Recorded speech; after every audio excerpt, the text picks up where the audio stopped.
Audio 5 पुस्तकालय सच्चे देवालय। लेखक वेदमूर्ति तपोनिष्ठ पंडित श्रीराम शर्मा आचार्य। ज्ञान देवता के मंदिर। जन रुचि जगाने का श्रेष्ठ साधन।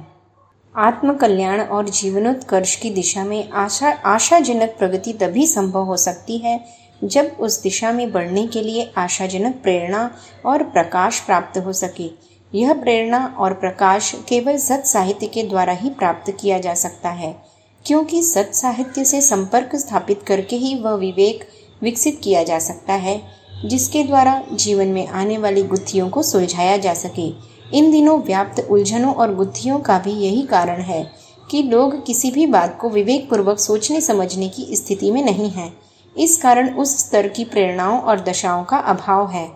प्रस्तुत संकटों और समस्याओं का निराकरण करने के लिए आवश्यक है कि कुविचारों और अवांछनीय मान्यताओं को हटाया जाए और उनके स्थान पर सद्विचारों तथा आदर्शवादी निष्ठाओं को प्रतिष्ठापित किया जाए। यह परिवर्तन ही युग परिवर्तन है और इसी परिवर्तन के द्वारा तुच्छ मनुष्यों को महामानवों के रूप में परिणत किया जा सकता है। प्राचीन काल में साधु और ब्राह्मण यही किया करते थे। तप, संयम, साधना द्वारा अपने व्यक्तित्व को निर्मल और प्रकाशपूर्ण बनाकर लोगों को सही विचार और सही दिशा प्रदान करते रहते थे। यही सबसे बड़ी सेवा भी है। किसी के दुख दारिद्र्य में सामाजिक सहायता पहुंचाकर उसका तात्कालिक निवारण किया जा सकता है, किंतु चिरस्थायी समाधान तो विचार शुद्धि के द्वारा ही हो सकता है। इस पुण्य प्रयोजन की पूर्ति के लिए सत साहित्य का प्रसार एक पुण्य फलदायी सत्कार्य हो सकता है। इस संबंध में कठिनाई यह आती है कि सत साहित्य के अध्ययन की आदत न होने से लोगों की इस ओर रुचि नहीं होती। प्रायः तो लोग अध्ययन को व्यर्थ का काम समझते हैं।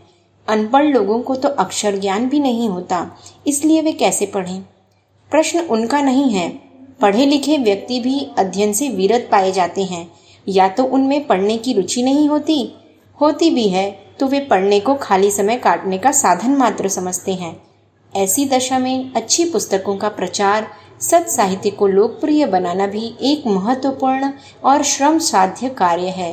विचारशील व्यक्ति जो सत साहित्य का महत्व समझते हैं और वातावरण बदलने, उत्कर्ष की प्रेरणा देने अथवा समाज में सुखद परिस्थितियां निर्मित करने के लिए अच्छी पुस्तकों की भूमिका महत्वपूर्ण मानते हैं, उन्हें चाहिए कि वे सत साहित्य को लोकप्रिय बनाने के लिए उत्साहपूर्वक प्रयास करें। रुचि जगाना भी एक कार्य। यह कार्य केवल पुस्तकालयों द्वारा ही नहीं किया जा सकता। पुस्तकालय तो एक ही स्थान पर स्थित रहते हैं। उनसे वही लोग सरलतापूर्वक लाभ उठा पाते हैं जो पुस्तकालयों में आते जाते हैं अथवा जिनकी उनमें रुचि होती है। जिन लोगों में अच्छे साहित्य के प्रति रुचि ही नहीं है, जो सद्ज्ञान का महत्व ही नहीं समझते, उनके लिए पुस्तकालय की उपयोगिता नहीं रह जाती। उनमें रुचि जगाने के लिए आवश्यकता इस बात की है कि शिक्षित व्यक्तियों से संपर्क स्थापित किया जाए, उनमें अच्छा साहित्य पढ़ने की रुचि जगाई जाए और सद्विचार तथा सत प्रेरणाएं प्रदान करने वाला सत साहित्य उपलब्ध कराया जाए। प्राचीन काल में भी साधु ब्राह्मण घर घर जाकर अलग जगाते थे और जनमानस को शुद्ध करने के लिए उनके अंतःस्थल तक धर्म एवं अध्यात्म का प्रकाश पहुंचाते थे। इन दिनों सत साहित्य पहुंचाने की बात घर घर जाकर अलग जगाने और सद्ज्ञान संदेश पहुंचाने के ब्राह्मण का धर्म का ही निर्वाह करती है। झोला पुस्तकालय उपयोगी प्रयास। इस दिशा में युग निर्माण योजना के सदस्यों ने झोला पुस्तकालय का कार्यक्रम चलाकर सत साहित्य को लोगों तक पहुंचाने का कार्य बड़े प्रभावशाली ढंग से किया है। इस तरह का प्रयास विचारशील और सत साहित्य को लोकप्रिय बनाने की आवश्यकता समझने वाले उत्साही व्यक्ति भी सफलतापूर्वक सरलता से चला सकते हैं। कार्य की दृष्टि से यह जरा भी कठिन नहीं है। हाथ में कपड़े, जीन या प्लास्टिक के हैंडबैग आमतौर से पढ़े लिखे लोग लिए रहते हैं। यह झोले शिक्षित होने की पहचान है। इनमें आवश्यक कागज पत्र लेकर पढ़े लिखे लोग चलते हैं। अब तो ऐसे सुंदर और खूबसूरत झोले भी आने लगे हैं जिन्हें हाथ में रखने या कंधे पर लटकाने में शोभा और ज्ञान बड़ी प्रतीत होती है। ऐसा एक झोला साथ रखा जाए और उसमें 25-30 ट्रैक्ट या पुस्तक डाल ली जाए। यह करने में किसी को कोई कठिनाई सहने अथवा अतिरिक्त भार उठाने जैसी स्थिति का सामना नहीं करना पड़ता। यह झोले हर समय साथ रखे जा सकते हैं और किसी निश्चित समय भी इन्हें लेकर स्वतंत्र रूप से मित्रों परिचितों को सत् साहित्य पढ़ाने के लिए निकला जा सकता है। वैसे हर समय साथ रखने में भी कोई परेशानी नहीं आती। काम तो प्रायः सभी को घर से बाहर ही करना पड़ता है। जहाँ काम करने जाते हैं वहाँ साथियों से तथा उस काम से संबंध रखने वाले लोगों से संपर्क भी बनता है। जिनसे संपर्क होगा उनसे काम की या बेकाम की कुछ न कुछ बातें भी होती हैं। उसी वार्तालाप में यदि प्रसंग के अनुरूप सद्विचारों और सत्प्रेरणाओं के महत्व की चर्चा छेड़ दी जाए तो उससे बातचीत का आनंद बढ़ता ही है, घटता नहीं। जिस विषय की पुस्तकें अपने झोले में हों वह चर्चा प्रसंग भी उसी विषय का ही होना चाहिए। बात आगे बढ़ चले और साथी मित्र उसमें रुचि लेने लगें तो उसे बताना चाहिए कि इस विषय की महत्वपूर्ण पुस्तक भी अपने पास है और पढ़ने के लिए अभी हाल मिल सकती है।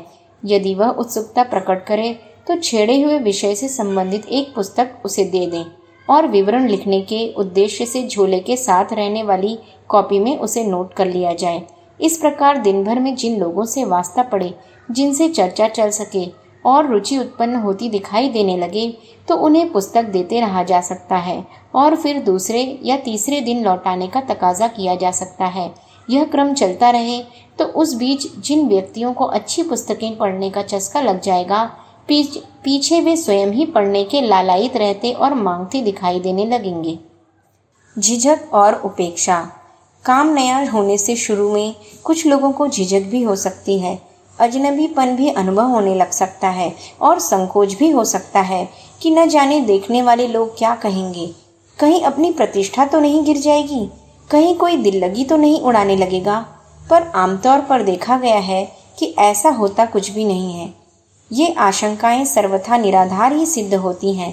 सच्चाई तो यह है कि चर्चा यदि ढंग से की गई हो, चर्चा छेड़ने वाला समझदार और साथ वाले की मनोभूमि, प्रकृति, आवश्यकता और उलझन को भांप सके, उसी प्रसंग पर चर्चा छिड़े तो निश्चित रूप से बात सटीक रहेगी और जिस पर प्रयास किया गया है वह अपनी सामयिक समस्याओं संबंधी साहित्य पढ़ना आरंभ करेगा तथा धीरे धीरे सत् साहित्य का ही अध्ययन करने लगेगा।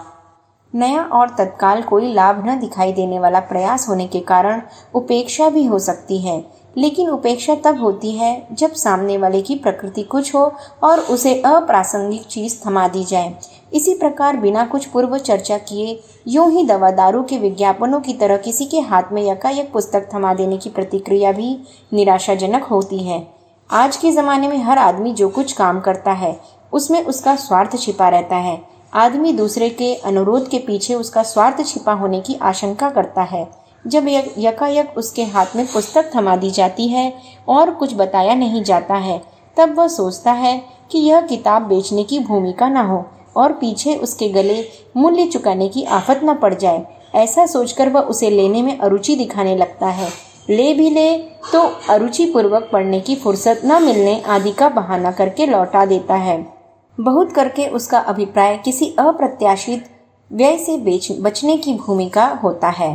इस स्थिति की आशंका को पहले ही समाप्त कर देना चाहिए और अपना प्रयोजन ठीक तरह से समझा देना चाहिए ताकि इस प्रकार की उपेक्षा से सहज ही दूर रहा जा सके।